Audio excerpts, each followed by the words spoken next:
For years, European and Asian countries have had longer life expectancies than that of the United States while accomplishing substantially lower healthcare costs. But now, countries that you would never imagine beating the United States are also extending their life expectancies, and this has very negative implications. China recently overtook the United States in average life expectancy by a full year, as the United States basically wiped out 2.5 decades of gains. Professor Scott Galloway put a great video on this, where China's average life expectancy is now over 77 years, and the US is down to 76.1. We had one of our clients at Nomad Capitalist Live talk about his experience of getting care on a long-term basis in the United States, and how he's received much better care at a fraction of the cost, but regardless of the cost, much better care in Southeast Asia. The world is changing. And this is something that people should pay attention of, because one of the reasons that you're living in a country like the United States is that you're paying a lot of money in taxes to have the government basically provide great conditions.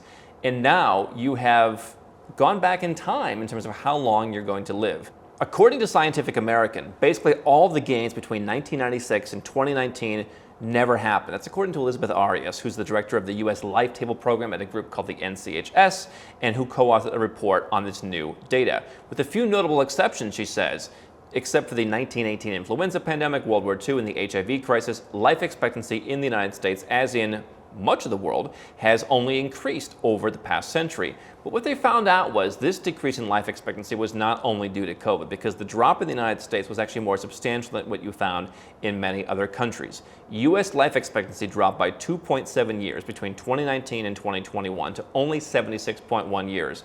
If you look at my grandmother, who will be 93 this year, if you look at so many people living to 100, you wouldn't think the life expectancy is so low, 76.1. That pales in comparison to many countries in Europe and Asia, which have long been in the 80s. The United States got close, and now it has pulled back. The drop, they found out, was actually worse, with drops as big as 6.6 years for some ethnic minorities, which has contributed to why we're seeing more ethnic minorities in the United States moving overseas, not only for personal safety, because they feel more comfortable with the police, for example, but now we're seeing this come up, where minorities are having their life expectancy shrink faster in the United States. And so the idea that 2.5 decades of gains following the global trend, I mean, the global trend in my lifetime, my parents' lifetime, has been extreme poverty, going from over half the people in the world to 10%. And that number has ticked up a couple percentage points as well. It was below 10%, and now it's just back over 10% due to COVID and due to the way that many governments around the world mismanaged that. But the idea that you're paying almost half of your income in some cases to a country where you claim it's the best. How many Americans had told me when I left, how are you going to get health care? Health care outside of the United States is obviously far, far cheaper, and in many cases far better, and in pretty much all cases much more caring. But the perspective is that you're okay paying all this tax in the United States because you're getting this great quality health care.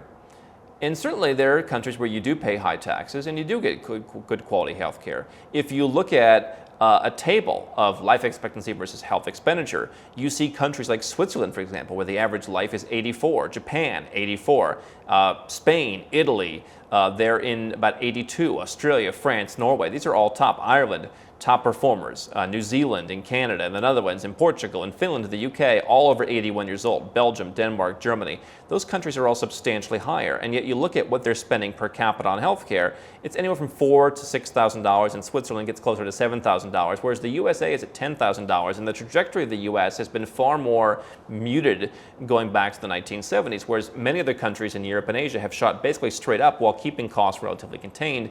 The US has seen a dramatic increase of costs from 1970 to less than $2,000 healthcare costs per capita to $10,000 per capita. And so the results of that are the US is basically still at the levels that other countries were reaching in the 1980s.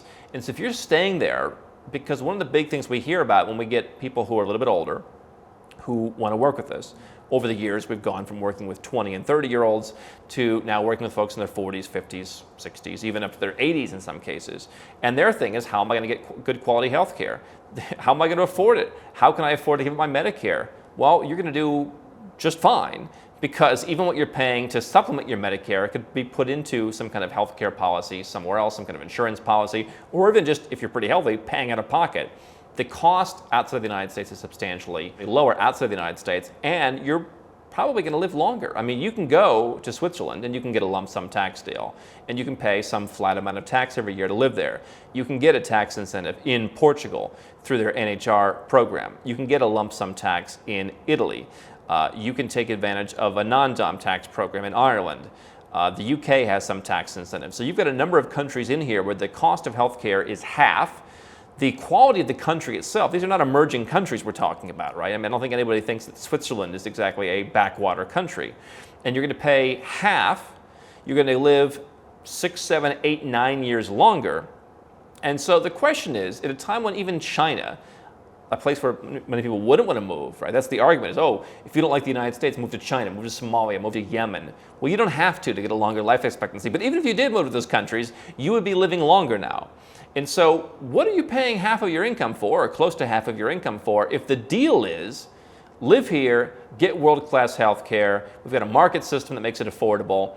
None of that's really true, because so many other countries that are places where you can, they're very developed countries, they're living much longer.